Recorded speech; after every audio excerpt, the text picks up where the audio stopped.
ইমানটা ঠিক আছে না।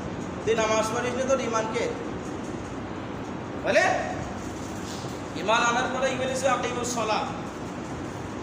এরপরে ইমান আনার পরে আল্লাহ বলে তোমরা আকিমুস সালাহ, নামাজ পড়ো, নামাজ প্রতিষ্ঠা করো এবং নামাজ পড়ো। এমন কথা যারা বলে তারা তাদের ইমান ভঙ্গ হয়ে যায়, নষ্ট হয়ে যায়। এবং যারা জাদু কুফরি কালাম করে, কি করে? যাদের ইমান নষ্ট হয়ে যাবে, ভেঙে যাবে, যারা জাদু কুফরি করে, কুফরি কালাম করে, হালাল মনে করে, তারা এগুলোকে করে না, বলেন মানুষ ক্ষতি করে না। অনেকে কালো জাদু করে, এক মানুষকে ধ্বংস করার জন্য কালো জাদু করে, বিভিন্ন কায়দায় জাদুটনা করে। এদের ইমান নাই, এদের ইমান নষ্ট হয়ে গেছে। এবং দিনের ব্যাপারে বেখেয়াল, একে অপরের প্রতি দিনের পরে তার কোনো খেয়াল নেই। দিনকে প্রতিষ্ঠা করতে হবে, দিনের পথে চলতে হবে, এর পথে বেখেয়াল। ওরে আমি তো নামাজ পড়ি, ওরে আমি তো হাজি সাহেব, ওরে আমি তো আলেম, ওরে আমি তো হাফেজ, আমার দিন কী হবে? বলি না, বলেন? ওরে আমি তো তাহাজ্জুদ গুজারি, আমার দিনগুলি কী হবে? যারা এই দিনের পথে বেখেয়ালি, অলসতা, তাদের ইমান নাই।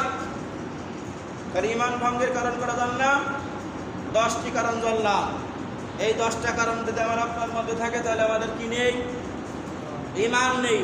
তাহলে 4টে গুণের গুণিতের মধ্যে 1 নম্বর কি বললাম? ইমান। 4টে গুণের গুণিত যারা আছে, বাদে আছে, তারা সবাই কি এর মধ্যে আছে?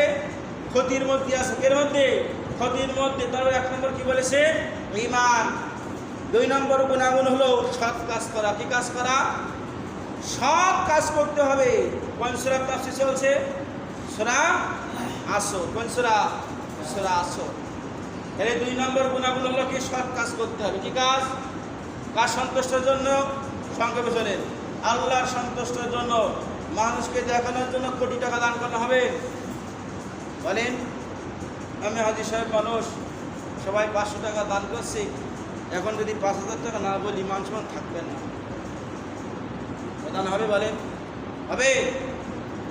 আমার মনে কি আছে এক আল্লাহ ছাড়া কেউ জানে? বলেন, জানবে? তাহলে আল্লাহ সন্তুষ্টের জন্য শুধু দান নয়, নামাজ, যাকাত, হজ, রোজা, সব কাজ রাখতে হবে। আল্লাহর জন্য সৎ কাজ করতে, মানুষকে সাহায্য করার জন্য, গরিব দুঃখী মানুষকে, প্রতিবেশীর সাথে ভালো ব্যবহার, ভালো কাজ দেখাতে হবে। আর প্রতিবেশীর সাথে তো সৎ কাজ করি আমরা, বলেন করি? করি না আমরা। প্রতিবেশীর সৎ কাজ করতে হবে। সৎ কাজ